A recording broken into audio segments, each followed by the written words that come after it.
Some of the featured rugs that we have for this year's show are not theme rugs, but they're really special rugs that have been done by incredibly talented weavers.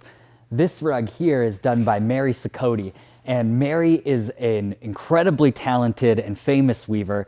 She starts with all white yarn. She weaves a tapestry quality rug. These are very tightly woven rugs, and she dyes all of the yarn herself. It means that her rugs take an incredibly long time to make because she has to gather all of the plants that she uses to dye her wool. And when she dyes the wool, she gathers just enough plants to do a rug. So she wants to make sure that she has enough green to finish this rug, and she'll get enough of that plant to do the green. The same with the purples and the pinks that are in the rug. That way they're never taking too much from Mother Earth when they're doing their weaving. In this rug, with all the vegetal dyes, she has put a traditional tree of life pattern in the middle of the rug. And you see the pot that the corn stalk is growing out of. You see the birds, the sacred birds flying to and from the corn stalk. And then at the top, you see the tassel on the corn where the pollen is.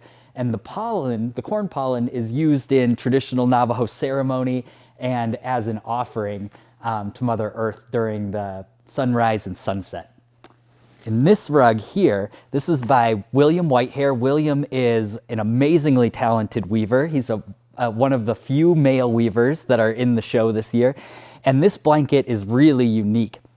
William has done a saltillo blanket, and what he wants to recognize with this rug is the history of enslavement of Navajo by the Spanish in Mexico. And what you see here is the traditional saltillo design, but done in a raised outline Navajo design in a traditional rug. And so William has really blended the saltillo design with a traditional Navajo rug and then the contemporary raised outline technique to create a really special rug that he calls the saltillo slave blanket. Some more featured rugs for this year's show include this gorgeous T-Snows post by Irene Littleben. Irene's from Rock Point, Arizona. She's a younger weaver, and her mother is in the Adopt a Native Elder program and attends the Saley food run. Irene's known for her T-Snows post rugs that are very difficult to weave. They're one of the most difficult rugs of all the traditional designs to weave, and that's because of all of the diagonal lines and all of the color changes going across the rug. It takes a really talented weaver with a good eye who is very dedicated to their weaving to do these rugs. Irene's rugs are unique because every year when we hang them up for the rug show, they almost look like they're floating on the wall because of their really beautiful designs. This rug is done by Tillman Whitehair. Tillman is a male weaver. He's from a family of male weavers. There's actually 3 male weavers in the family, and Tillman supports himself only through his weaving. This rug, Tillman has shown the mountains and a pine tree on the reservation, and he's shown all the sacred bald eagles around the pine tree. This rug has 14 bald eagles in it, and the bald eagle is used in all of the Navajo ceremonies. The feathers are really sacred, and so Tillman has shown how sacred the tree, how sacred the mountains and the sky are to the Navajo people in this rug. This ceremony rug is woven by Nellie Curley. She is from Kaibato, Arizona. She is a master weaver and known for her teachings of Navajo culture and ceremony in her rugs.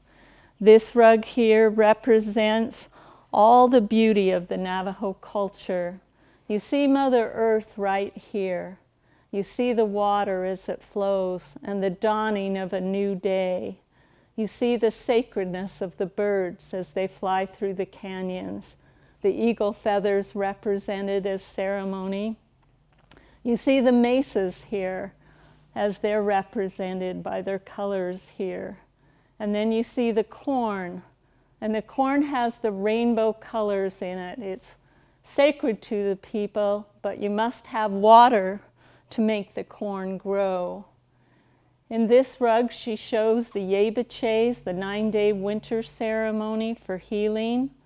She shares the holy ones right here from the fire dance ceremony. And she shows first man and first woman right here, changing woman here, as she gives the rugs to the Navajo people.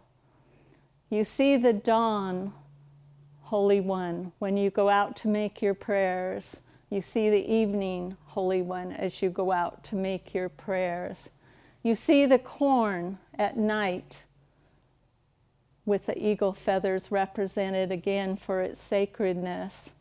Here you see the eagle feathers again, and you see the mesas in the darkness, and you see the birds at sunset as they fly over in the canyons here, and you see the canyons and the shadows of the night.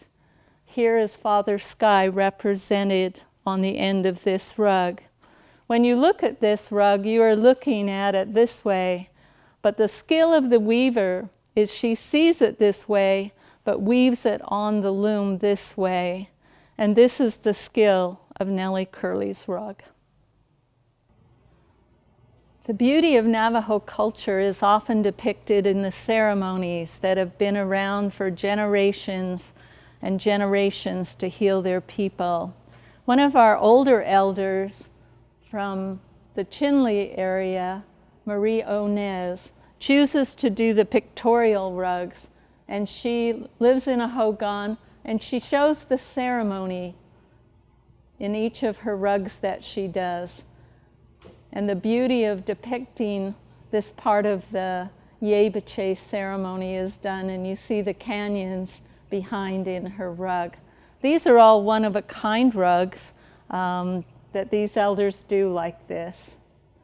This rug here is by a male weaver, Tillman Whitehair. Tillman Whitehair's mother, Arlene Whitehair, was a master weaver. She taught 3 of her sons to weave, and this one, Tillman, shows the sacredness of the storm pattern. And you see it's at a time when the Yebaches are dancing. You see their feet moving across as they're dancing during the storm. Here depicts the eye of the storm. Here depicts the sacredness of the storm, and the water beetle represented here. You see the storm going out to the 4 directions in this particular rug. This rug here is by Gloria Hardy. It depicts the ceremony of the fire dance and is called the Yays. When you look at this rug, you see the beauty of her figures here representing the women as they dance. The turquoise, the detail of their earrings as they do this ceremony, and the importance of the corn, the food that feeds their people through the winter. On both sides of her rug, she shows the rainbow, the sacredness of the storms that brings moisture to the land. Thank you.